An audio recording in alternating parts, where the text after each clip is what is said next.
Bonsoir, je suis le professeur Hérold Toussaint. Je suis très heureux de pouvoir vous initier à la philosophie et à la méthodologie. Je dois préciser que durant ma jeunesse, j'avais développé une grande passion pour la philosophie. Je suis bien obligé de partager avec vous cette information. J'ai étudié d'abord la philosophie au Grand Séminaire Notre-Dame de Port-au-Prince. J'ai poursuivi ces études de philosophie dans la ville de Guadalajara, au Mexique. Ensuite, j'ai eu la chance de creuser mes connaissances en philosophie. Je parle peu de ma formation en philosophie dans les médias. Cependant, face à la grande crise du désespoir qui frappe les jeunes garçons et les jeunes filles de ce pays, j'ai choisi d'organiser ce cours à l'intention de ces jeunes qui sont au nouveau secondaire 4. Chers jeunes du nouveau secondaire 4, ce cours s'adresse à vous. Et à travers ce cours, je vais tenter, je dis bien tenter, de vous aider à aimer la philosophie, à embrasser la philosophie, à philosopher sur votre propre existence, à philosopher sur le monde, à philosopher sur la réalité haïtienne. Et pourquoi pas à philosopher la réalité de notre capitale, c'est-à-dire Port-au-Prince. Comment le faire? Ce cours s'adresse donc à vous, chers élèves. Il s'adresse également à vos professeurs, parce que vos professeurs peuvent se servir des vidéos que nous aurons à produire dans le cadre de leur cours de philosophie. Vos parents peuvent aussi s'intéresser à notre enseignement. Bref, ce cours s'adresse non seulement à vous, chers élèves, mais aussi à tous ceux et à toutes celles qui s'intéressent à la philosophie. Aujourd'hui, dans le cadre de ce cours, nous allons essayer de répondre à cette question. Qu'est-ce que la philosophie? Mais avant de répondre à cette question, il est donc important de vous présenter ce qu'affirme le ministère de l'Éducation nationale et de la formation professionnelle du programme de philosophie. Quelle est la vision du ministère de l'Éducation nationale et de la formation professionnelle de l'enseignement de la philosophie en Haïti?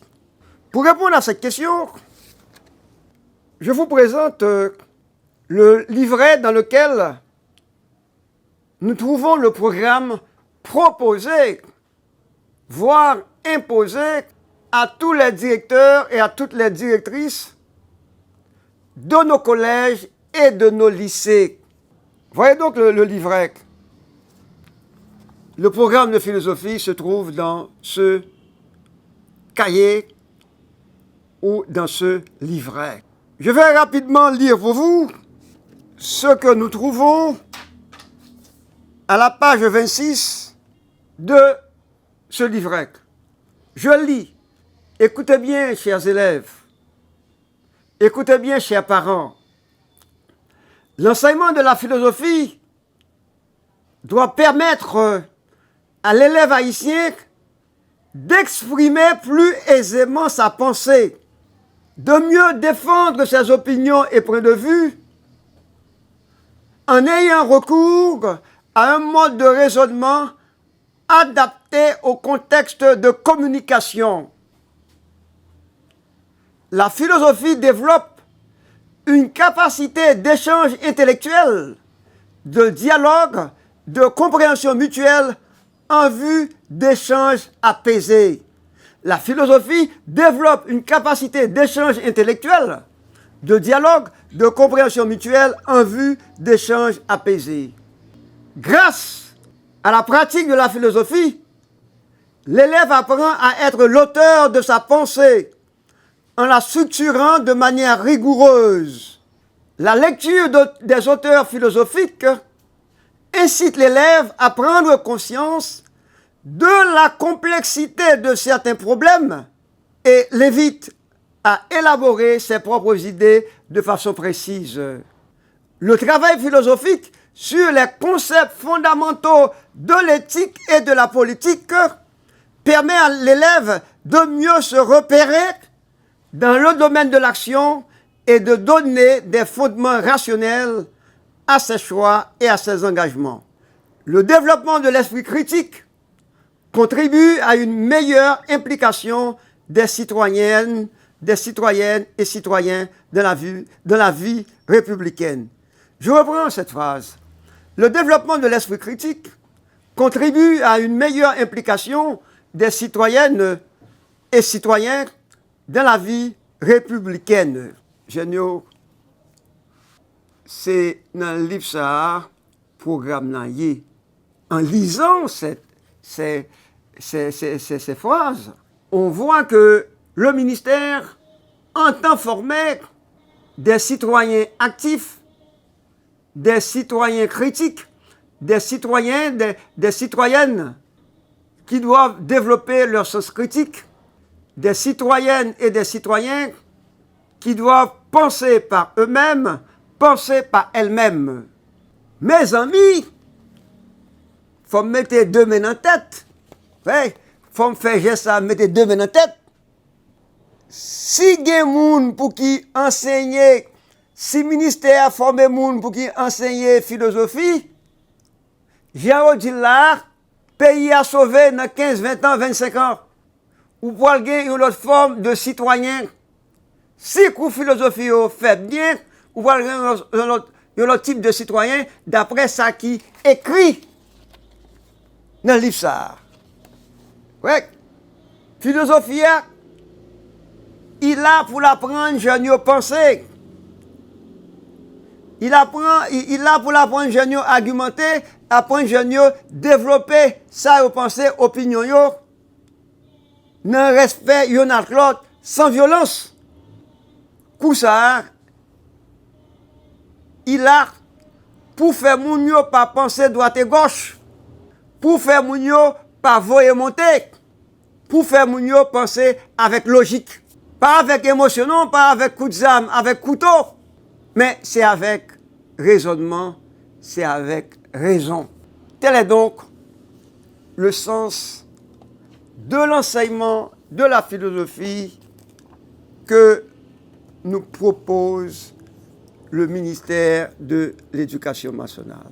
Mais en fait, qu'est-ce que la philosophie? Et c'est quoi penser? Et c'est quoi philosopher? Qu'est-ce que la philosophie? Philosopher, ça veut dire quoi? Philosopher, pour aller dans la ligne d'un grand philosophe contemporain qui a pour nom André Comte-Sponville, qui t'aime appelé mot ça pour nous. André, nous, comment écrit André? Comte-Sponville, c'est C-O-M-T-E-S-P-O-N-V-I-2-L-E. C-O-M-T-E-S-P-O-N-V-I-2-L-E. Comte-Sponville. Déjà, chers élèves, faites des recherches autour de cette grande figure philosophique qui a pour nom André Comte-Sponville. C'est quoi philosophique? Philosophique, c'est d'abord penser par soi-même, en dialoguant bien sûr avec les autres, avec les grands penseurs, avec les grands philosophes. Et nous, définition ça, il allait dans ligne ça, ministère de l'Éducation nationale et de la formation professionnelle. Philosopher, ça ne veut pas dire apprendre une citation par cœur, ça ne veut pas dire apprendre une dissertation par cœur, apprendre explication, bien commentaire de texte, ou apprendre nos commentaires de texte par cœur, ou apprendre nos dissertations par cœur. Philosopher, c'est penser par soi-même. Pour ça, c'est un coup pour qui apprendre nous penser par nous-mêmes. Si vous avez un groupe citoyen qui pense par lui-même, si vous avez un groupe femmes et garçons qui dirigent le pays qui pensent par eux-mêmes, ils ne vont pas prendre le dictat communauté internationale. Ils vont penser par eux-mêmes, ils vont penser dans l'intérêt du peuple, ils vont penser pour défendre le bien commun. La philosophie n'est pas une science. Je me répète. La philosophie n'est pas une science, ni même une connaissance. La philosophie n'est pas un savoir de plus. La philosophie, c'est une réflexion sur les savoirs disponibles. Soulignez cette expression. La philosophie est une réflexion sur les savoirs disponibles.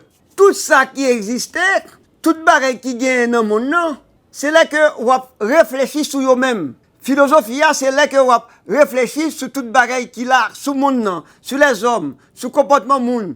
Vous réfléchissez sur les sciences.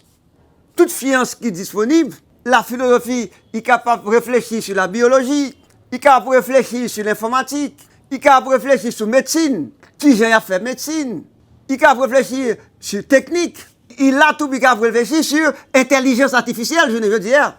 C'est une réflexion sur les savoirs disponibles. Tout savoir qui est dans le monde, la philosophie, d'abord, c'est penser sur savoir ça. C'est pourquoi il existe une relation entre la philosophie et les sciences. Je comprends?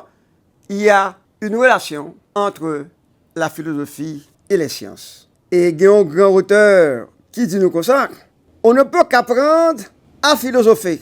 Apprendre à philosopher. On ne peut qu'apprendre à philosopher. Il y a une petite différence entre apprendre la philosophie. On ne peut pas apprendre la philosophie selon le grand philosophe Emmanuel Kant. On ne peut pas apprendre la philosophie. C'est pour connaître sans se voir le mettre dans la tête comme ça, etc. Non, non, il n'est pas ça. C'est pour un bourrage de crâne. Certes, il faut connaître, il faut comprendre les notions philosophiques. Mais ce qui est fondamental, c'est apprendre à philosopher.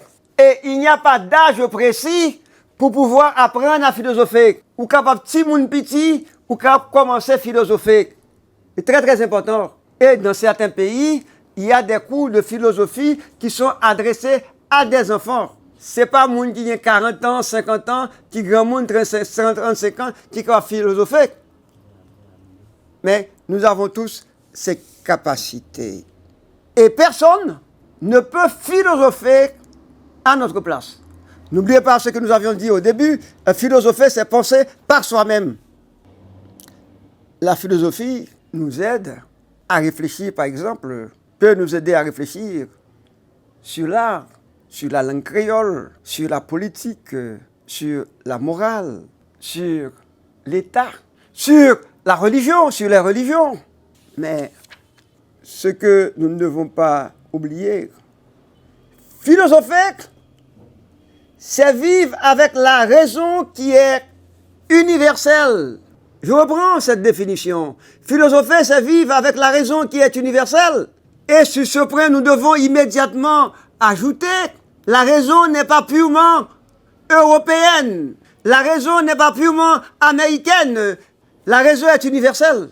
C'est un dénominateur commun, la raison.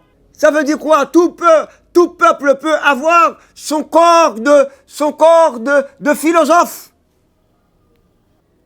Certes, nous pouvons toujours partir de la philosophie européenne. Est-ce qu'on voit le plus souvent à travers le monde?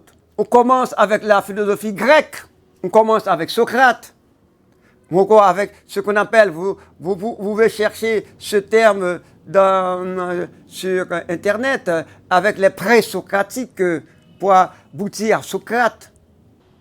Mais les autres nations, les autres continents ont eu aussi leurs philosophes.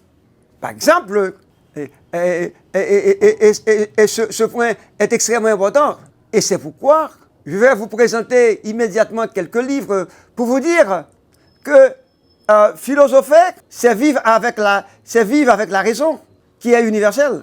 Donc, la philosophie n'est pas réservée uniquement à une nation, à un peuple, à un pays, à un continent. Nous avons l'obligation de philosopher. Il y a donc une philosophie nord-américaine, Il y a des philosophies africaines. Oui, philosophie africaine. Vous avez des philosophes arabes. Philosophie africaine. Philosophie arabe. Philosophie américaine. Philosophie latino-américaine. Mais il y a aussi des philosophes haïtiens. C'est vrai qu'au programme du ministère de l'Éducation nationale et de la formation professionnelle, on n'a pas mentionné les noms de la plupart des philosophes haïtiens. Mais de toute façon, je profite de cet espace pour dire qu'il y a des philosophes haïtiens. Et en ce sens, nous remercions le professeur Yves Dorestal qui a présenté une anthologie de textes philosophiques haïtiens. Anthologie, ça veut dire monsieur choisit quelques textes que quelques auteurs haïtiens publiés que nous sommes capables de considérer comme des textes philosophiques. Donc, je pense que nous pouvons apprécier ce travail du professeur Yves Dorestal, même si ce travail mérite d'être approfondi, d'être retravaillé et voire ajouter d'autres penseurs. Et, par exemple, vous avez le professeur Dorestal a cité un ténor Firmin, Jacques Romain, Jacques-Stéphane Alexis, Marc Chancy, Mesmin Gabriel, Marcel Gilbert, Jean-Claude, Carl Lévesque, Paul Jean-Claude. Donc, on peut quand même vous encourager à, je dirais, à acheter ce texte, Anthologie de textes philosophiques haïtiens du professeur Yves Dorestal. Continuons notre définition. La philosophie est aussi questionnement radical. Questionnement radical. La philosophie est questionnement radical. C'est pourquoi dans l'histoire, certaines religions ont eu des problèmes avec la philosophie. Parce que la philosophie n'est pas une religion. La philosophie est différente de toute religion. On ne peut pas parler de questionnement radical quand on parle de religion. Mais la philosophie, elle est questionnement radical. Elle est une quête permanente de la vérité globale ou ultime. La philosophie est aussi création et utilisation de concepts. Je vous invite à mener des recherches sur le terme concept. Il faut d'ailleurs savoir utiliser des dictionnaires quand on parle de concept, des dictionnaires de philosophie. Et la philosophie est critique des illusions, des préjugés, des idéologies. La philosophie est là pour questionner et critiquer toute forme de racisme. La philosophie est là également, dans le cas ici, pour critiquer le préjugé de couleur. Sous qui base yo qu'a fondé. Puis on dit, couleur blanc c'est l'île plus belle, couleur jaune non c'est l'île plus belle, couleur noire là c'est l'île plus belle. Ou bien pour un préjugé noir, blanc vis-à-vis de mulâtre, mulâtre vis-à-vis de noir, et vice-versa, et noir vis-à-vis de mulâtre, noir vis-à-vis de blanc. Donc, la philosophie est critique des illusions, des préjugés, des idéologies. Donc, toute philosophie est donc un combat. Et quelle est l'arme de la philosophie? Selon la plupart des philosophes, un philosophe comme Karl Jaspers, il y a ce petit livre qui est fondamental quand on commence à étudier la philosophie, Introduction à la philosophie, Karl Jaspers.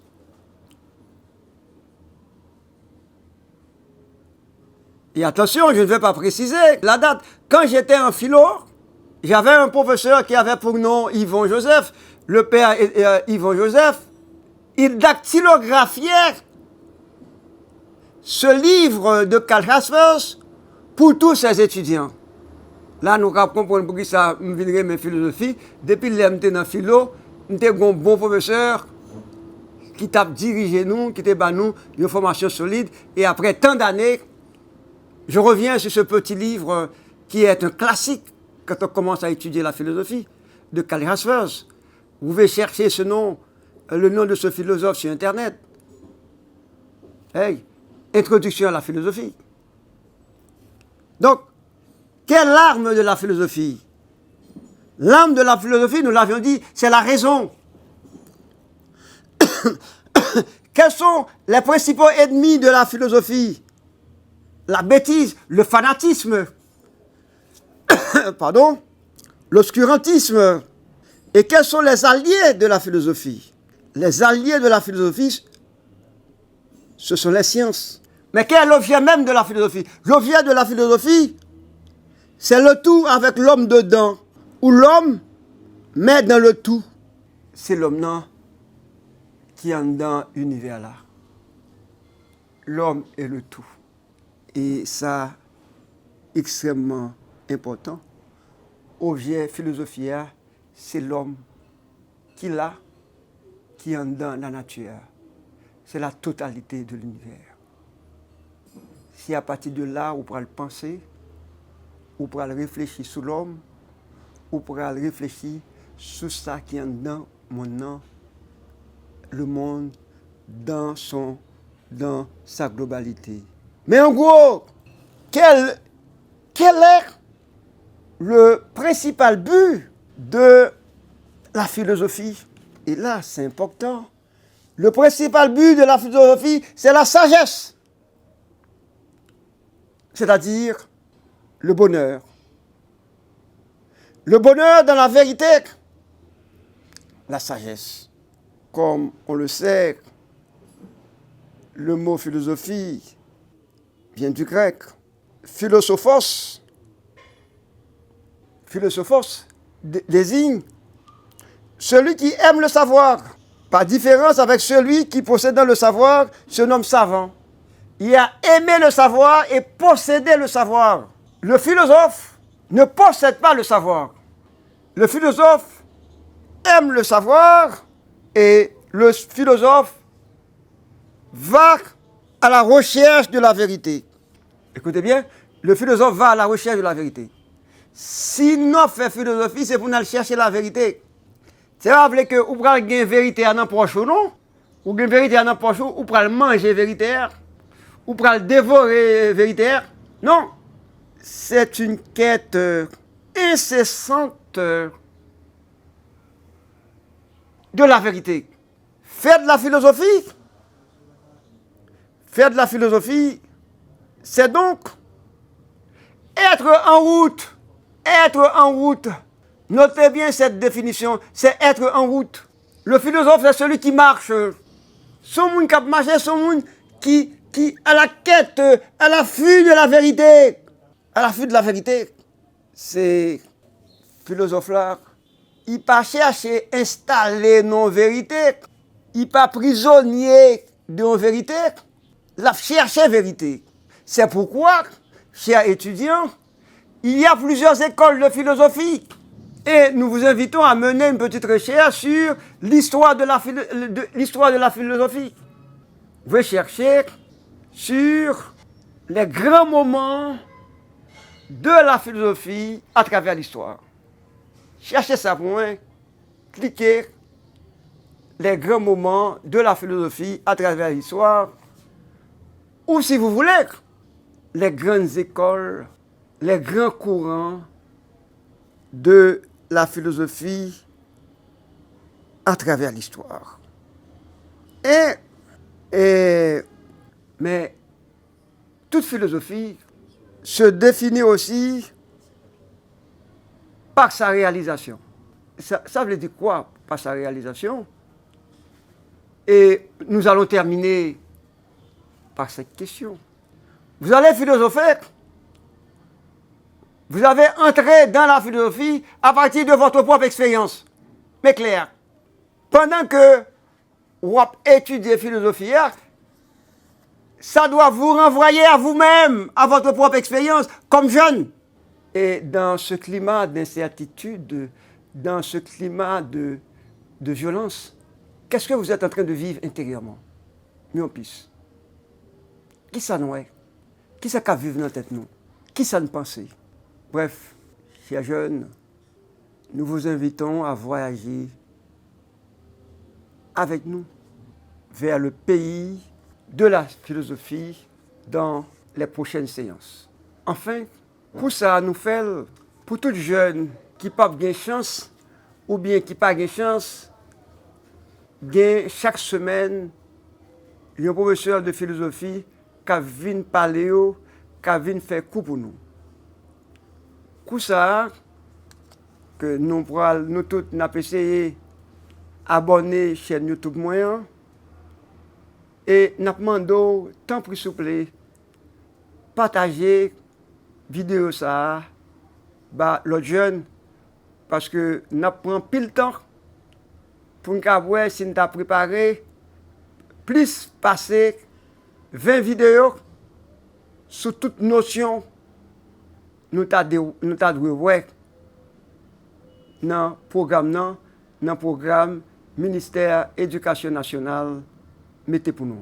Je vous remercie et à bientôt. Je vous dis aussi, même si c'est un peu tard, bonne année académique 2024-2025 et bonne chance. Nous aurons aussi à parler de la méthodologie, de la dissertation et de l'explication de texte dans les prochains cours.